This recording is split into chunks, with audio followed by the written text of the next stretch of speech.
Okay. Are you going to have people walk on so you introduce them and they're coming from off stage like they would if they were presenting? Yes, well, I'm going to do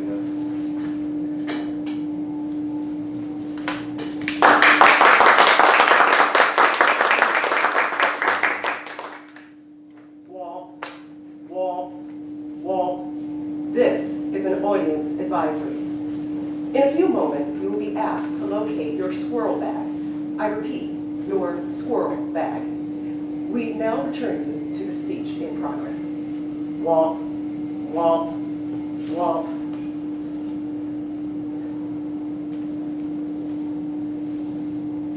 This can't be happening.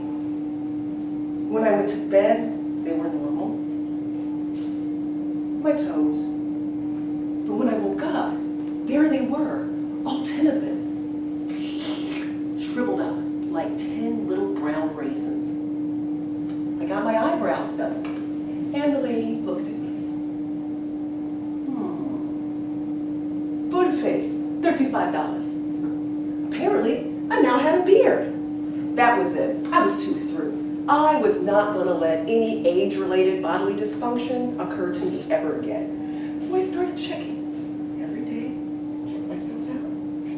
And then I saw it. A squirrel bag. Do you know what a squirrel bag is? No. A squirrel bag is that inconvenient pocket of loose tissue due to the aging process, which is very convenient for storing nuts in the winter. So I'd like to challenge you. Do you have one? If you can, see, check it out. I'll wait. Get in there. Scared. Get in there. Yeah. Yeah, it's lovely too. Exactly. I have like 3 or 5. I have a whole luggage set right now. Well, mine's at least an inch deep. And the worst part is, if you have one, you've got 2. But the final indignity came when I woke up one morning and I felt a draft. My PJ top had ended here and my PJ bottom ended here. I was officially the proud owner of a gut. Ladies and gentlemen, fellow Toastmasters and cherished guests, tonight I would like to strongly urge you to be kind to middle-aged women like myself with a gut. My hormones are showing. Now, there may be some of you here tonight who might have a gut. And if you don't have a gut, you might have one in the future. So this is timely. And I'll be the first to admit, my gut may potentially at least a little bit be due to bacon. But why here? And why now? Like Beyonce said, I woke up like this. Middle-aged women develop a gut due to the hormonal changes associated with menopause. As estrogen levels fall, testosterone remains unopposed, leading to central fat deposition and beards. Now, I probably just lost the men in the room.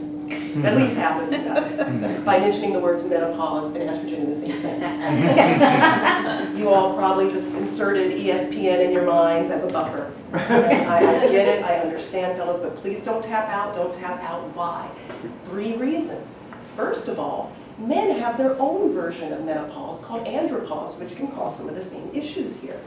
Secondly, these days it's cool for men to support women. You've got football players wearing pink in support of breast cancer. You've got men hashtagging the Me Too movement. So you can be a hero to the women in your lives by being aware and supportive. And 3, the changes that women go through are typically changes that don't make them happy. And when mama's not happy, as the old adage goes, then nobody's happy, right? Having a gut increases our risk for cardiovascular disease, which is the #1 killer in the United States of both men and women. Most of us know that having a gut is a big deal physically. But what many of us may not appreciate is for a woman to have a gut. That's a big deal emotionally and relationally. For instance, I know several marriages at risk right now because the woman hit menopause, gained weight, and now her husband doesn't want her anymore. He's repulsed by her, and he's wondering, where did the young, sexy woman with the hourglass figure go? But trust me, the woman's wondering too. For decade after decade after decade after decade, she's been laboring under society's expectations that she remain beautiful and thin in order to have value and to receive love. And now, at this time in her life, a woman's got to navigate these changes, which are typically unbeautiful. And they're not all happening nice and gradually, no. They can happen suddenly, severely, cataclysmically, and hyperbolically.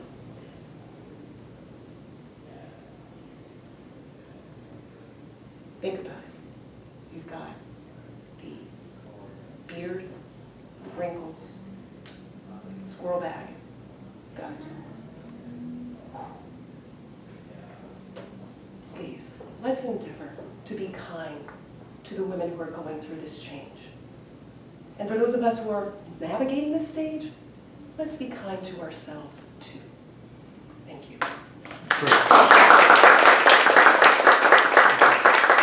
Cathy, why don't you can continue to stay up there, and Jeff? Well, I really don't have much to say. You know, great content. Okay, you look good up there. I mean, when people were saying for you not to walk before, I always tell people if you are going to walk, walk with a purpose. So you're walking over her here to say something, you know, like you agree with me, right? Or you know what I'm saying, as opposed to just wandering. And at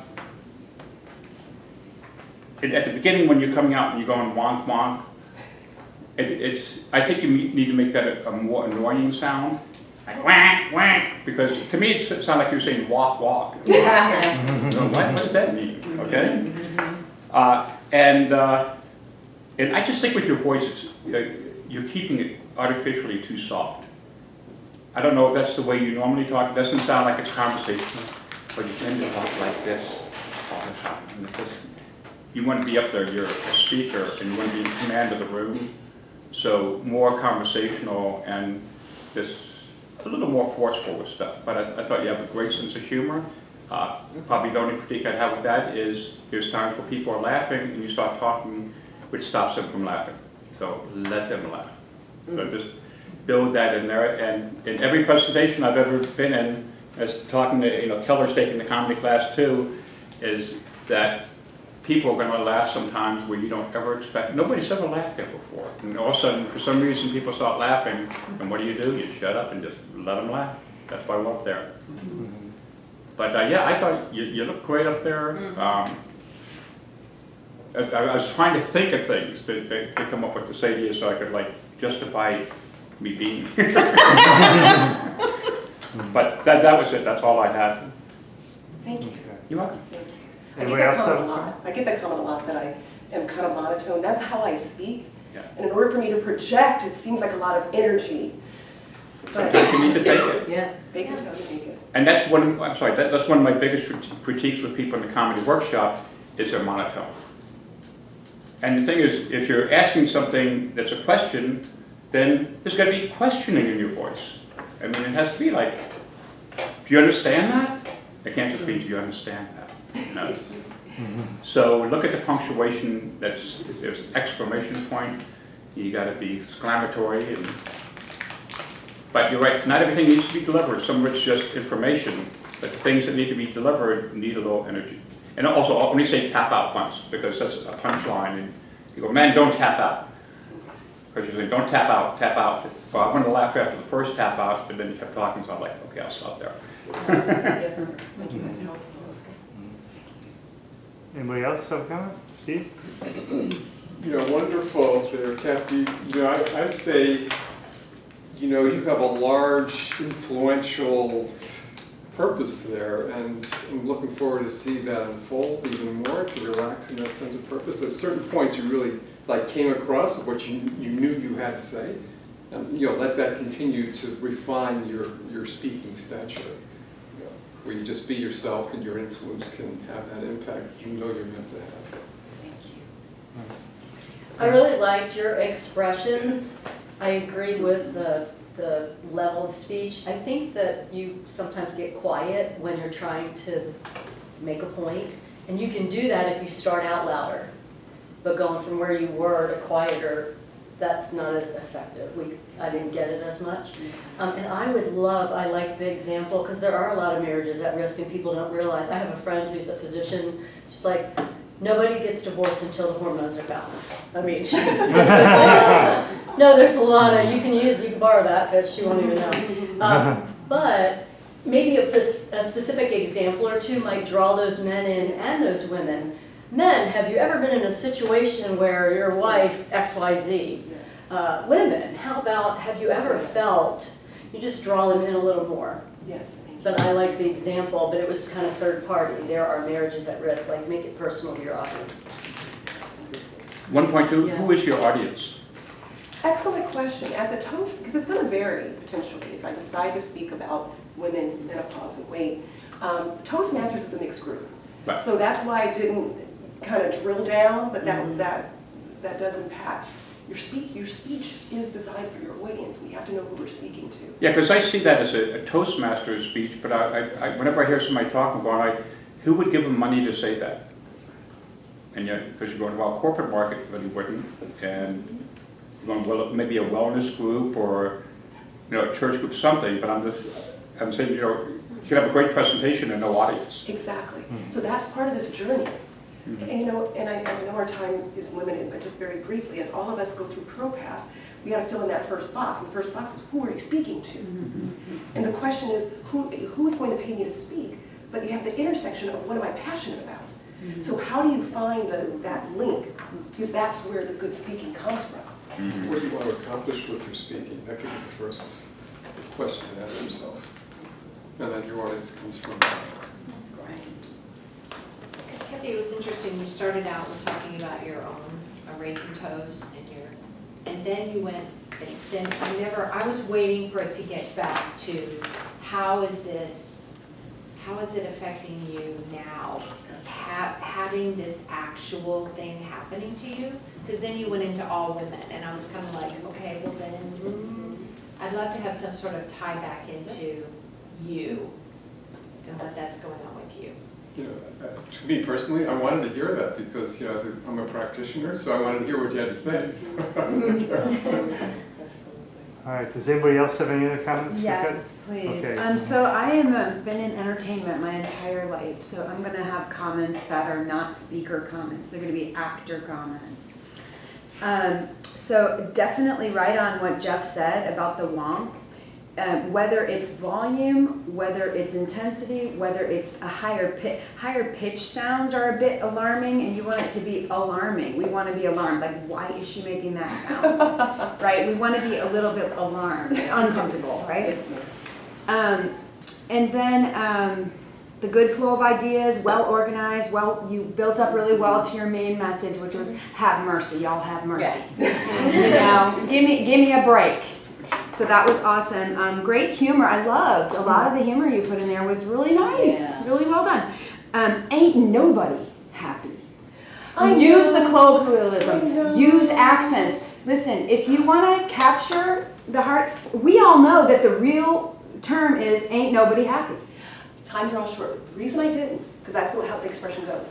As an African-American woman who's trying to be professional, I struggle with that. Yeah. Because if I say ain't, does that diminish my value? I don't think it's No. an African American So- thing. I don't think it came from the African American No, community. not even African-American, but professional. We try real hard to be here because people expect us. I'll be very frank with you guys. We're Then you friends. might want to We'll be switch your here. sentence. Yeah, because Yeah. you want your audience to be right here, right here. Kelly, can I add to that? First of all, Cathy, there's no doubt from the rest of your presentation that you were a professional. Yeah. Okay. So there's no doubt. What Keller's saying Yeah. is that when you do something like that and you use like a character voice, we know that's not you. No, ain't nobody. I do that with And my then- students all the time. I go, hey, they ain't nobody happy. Yeah, it's I'm like, not going, oh my God, this person's a and then the other thing is like it could potentially have the opposite effect is what, doesn't she know what the real thing is? She's so good, why doesn't she know what it really says? Like that idea. And It's hilarious. so I just wrote, so the last thing is show with your voice and your volume and the tones you choose your opinion.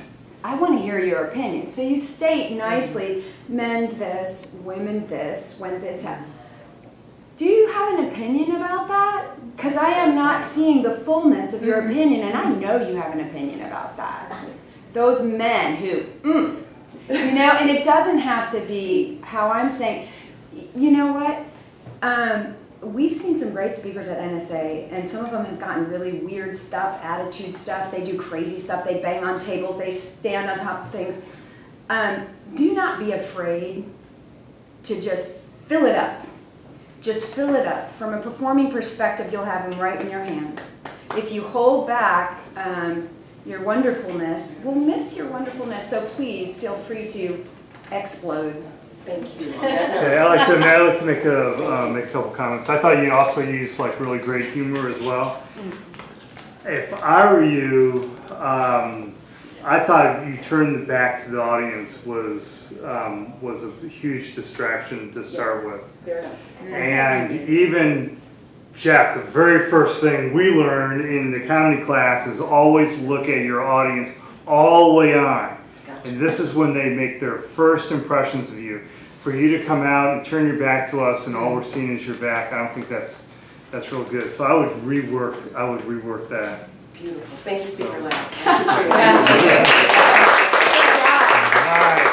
Awesome. But you know what, Cathy?